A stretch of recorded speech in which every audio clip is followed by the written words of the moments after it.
Welcome to the Hunt Report, and I have some pretty serious hardware here. This is a Canon 24-70 lens. This ain't no toy here. This is the Sony a7rii. Look at that. Look at that right there. I ain't lying. This together in my hands could feed a third world village for a year, okay? So this is some serious hardware. Let's get down to some serious business. Thank you so much. Please subscribe. Please give me thumbs up. This is the Hunter Report. I am Hunter. Let's get going.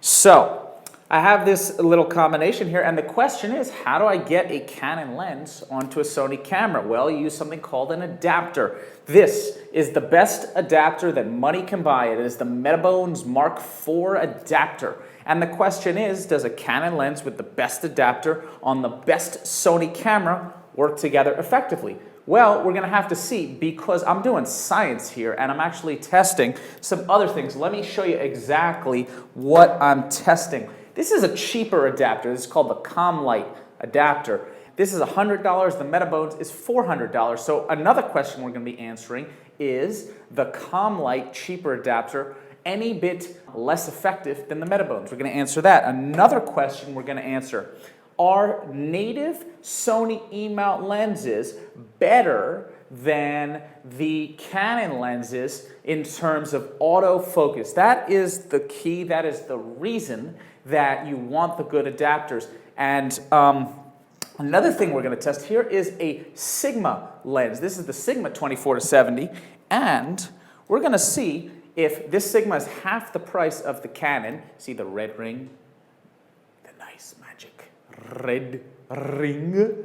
We're going to see if a lens that is half the price of the Canon makes any differences. We have a good 8 pieces of product, good old product here, that we're going to test all different combinations, permutations thereof. So, without further ado, let us get started. Alrighty then, the first question we are going to answer is the ComLite adapter, $100, better or worse than the METABONES Canon to Sony adapter, $400 versus $100? Let's go see.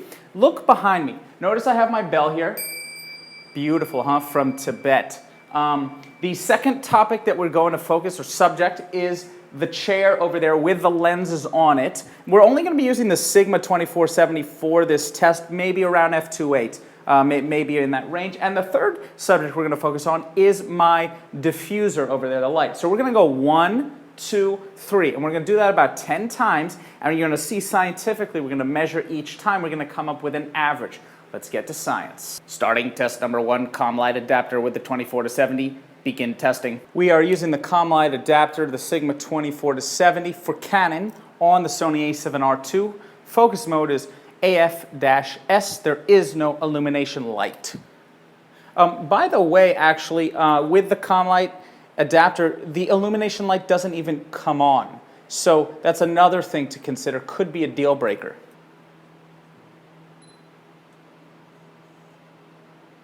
I don't even know what just happened there. I don't even know what happened there. Okay, clearly I just switched between adapters, and that definitely messes up the camera. So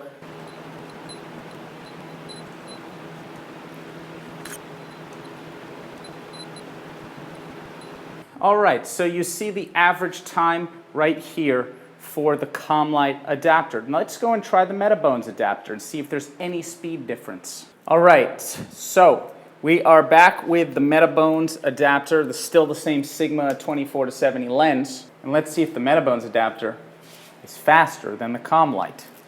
Here we go.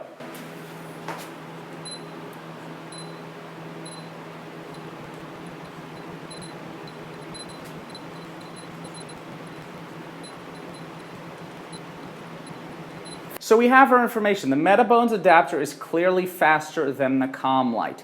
Good. But is the METABONES adapter faster than a Sony native lens? Now I have a 24-70 f2.8 here, and this is a native Sony 3.5 to 5.6 28-70. So these are almost the same focal lengths. However, the aperture is different. This lens is so much larger and heavier to let more light in to give you that f2.8 aperture. Let's test this around 50 millimeters. Okay, so we're going to do this f2.8 at 50 millimeters, and let's go ahead and make this test even more challenging. Let's make the room even darker. All right, let your eyes adjust. Actually, my eyes are adjusting. The lights are off. This is a real-world bar, cathedral, concert hall kind of test. We have the Sigma 24-70 on the METABONES. We are shooting at f2.8 ISO 3200 at 1/60th of a second. We're going to actually stick to 24 millimeters just for this test. So let's see what happens.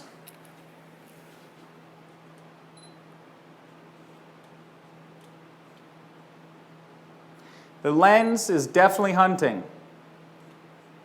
We're at f2.8. Hunting. Hunting. All right. All right, so that took a good 5 to 10 seconds to hunt. The only thing we have to do is, in this light conditions at f2.8, beat this and we'll have a winner. So let's see if we can do that. Let me just take off my whole monstrous adaptation scenario there. Let me put on a native Sony E-mount lens. Make sure. Now this lens is not going to be able to reach f2.8. 28 millimeters, the best we can do is f3.5. So in theory, the 2.8 should win. Just in theory, let's see what happens.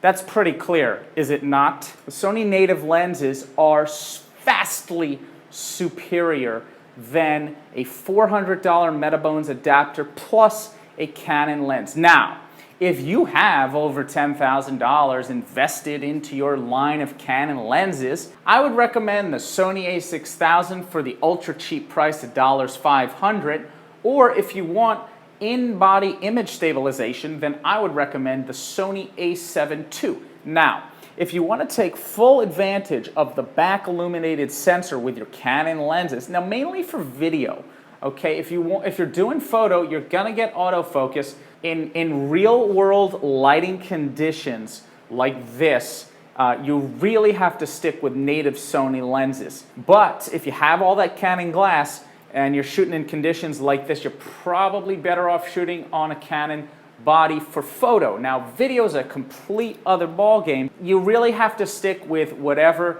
the lenses do lock you into the body. The METABONES is a good tool for testing, but it has its limitations, as I've clearly demonstrated.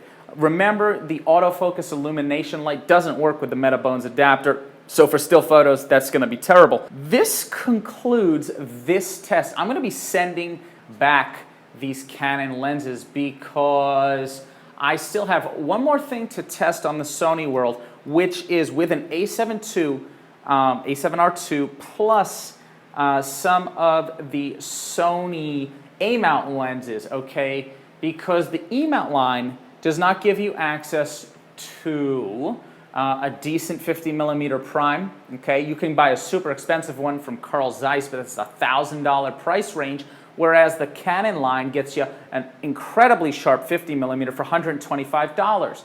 So you see why there's a bit of lack of parity with the Sony E-mount line. Now, in the next 2 to 3 months, Sony is rumored to be announcing 7 new E-mount native E, FE, G, possibly Carl Zeiss lenses. I believe 2 in the portrait range, 1 or 2 in the telephoto range. That's E-mount, and then there's going to be a little A-mount action. So the question that is left to be answered is a native Sony A-mount lens plus the LAEA3 adapter, which lacks the mirror and does that native A-mount lens plus the new adapter focus just as fast as this little old f3.5 to 5.6 28 to 70. This is the Hunter Report. Please subscribe. Please give me thumbs up. And I will see you guys soon with some incredible photo science.